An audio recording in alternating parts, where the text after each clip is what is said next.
What's up everybody, and thank you for joining me for another video. My name is Whack4863, but you can call me Whack. In today's video, we're looking at Bloody Spell. Now this is a game that you can pick up the game and all the DLC for under $20 USD. However, if you want to just check out the game without any of the DLC, it's only going to cost you $2.99. Now that deal ends on August 3rd, so jump on it if you want to pick it up prior to the end of this sale. Now Bloody Spell is a martial arts style action RPG.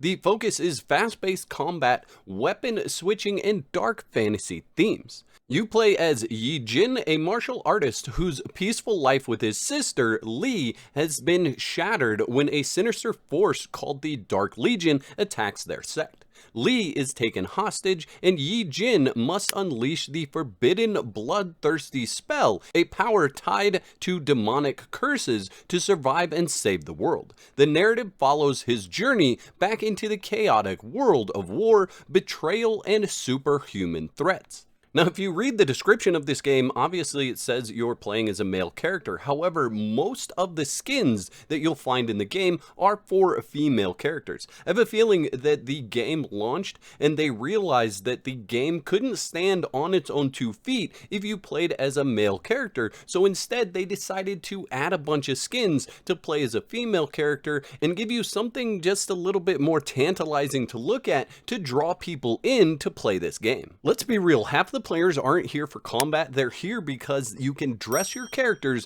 like an anime zombie barmaid in an apron that covers as much as a paper napkin, and the developers even admit it. We know many players only continue for the female characters. Translation, we know you don't care about the story, so here, have some DLC lingerie. But if you're not into the female lingerie look, don't worry, there's something for you. You could be this hunky guy in a purple Speedo. Now let's talk about the core features of the combat system. The multi-weapon switching, you can use swords, sticks, sickles, etc. There's quite a few different weapons. I haven't found them all and played with them all, but the light swords are definitely my favorite right now.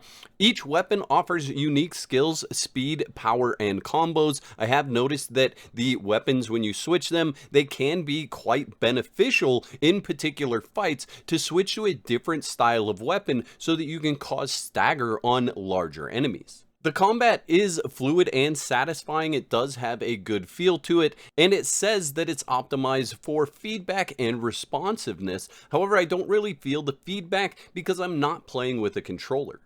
The menus and equipment system are pretty cumbersome. It took me a while to figure out how to actually get a weapon equipped and then how to switch weapons during combat and while you're just playing through the game. So it is a little bit of a learning curve. The game doesn't necessarily guide you through any of these menus when you're going through them. So it's a bit of a hunt and peck to figure out how this all works. Bloody Spell released back in January of 2022, and you can definitely tell that there were some popular games that predecessed this game coming out that this game developer took some inspiration from.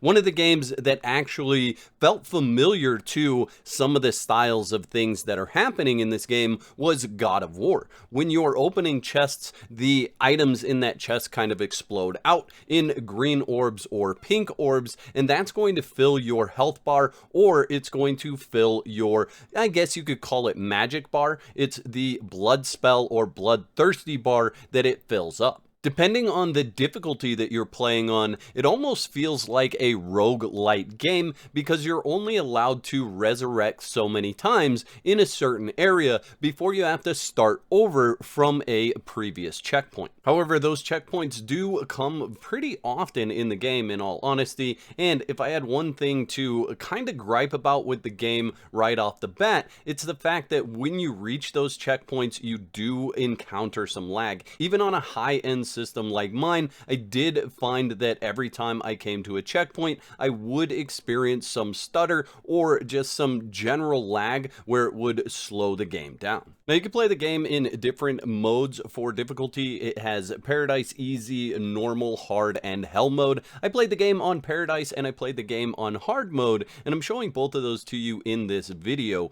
However, I feel like there's just one more mode that needs to be mentioned, and that's the one-hand mode. You guys that know. Now, the combat isn't knock your socks off great. It gets the job done, and it is flashy, and it is fun. However, there are just things that I feel like are missing with a game like this, like the notification of when you should be actually blocking so that you get the parry attack.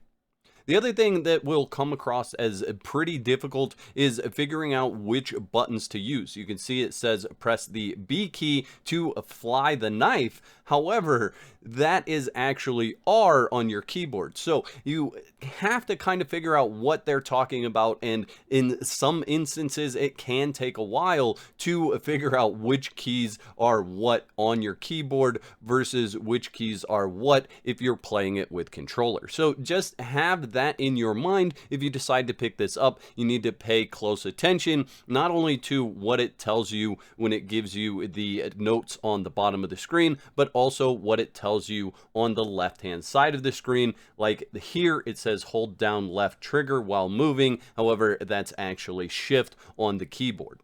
What is translated into English is pretty broken English, so keep that in mind. There are also other areas where it hasn't been translated. Something that comes to mind is photo mode for different poses or the dances that they have in the game that are not translated. You just kind of have to click on them to see what actually is going to happen with your character. Looking through the news for this game, there's not any continued support. It doesn't even look like they're creating any more DLCs. In the most recent post, which I had ChatGPT translate for me, it talks about the fact that they learned a lot from this game and that they are working on 2 new projects in Unreal Engine, where this game was actually designed in Unity. So it's a big change for the developer, and from what I can grasp from the post, they're essentially not going to be supporting Bloody Spell going forward. They're working on some new titles. Now, I did buy all the DLC, and I've got to say the DLC outfits are probably the best visual effect in the entire game. However, if you don't want to spend the extra money on the DLC outfits, there are plenty of mods in the Steam Workshop that you can add to your game to really spice things up and give you that visualization that you're looking for. I just grabbed a few mods to show you the general idea of what you can find in the Steam Workshop, and some of these mods are definitely going to make one-handed mode the best possible experience.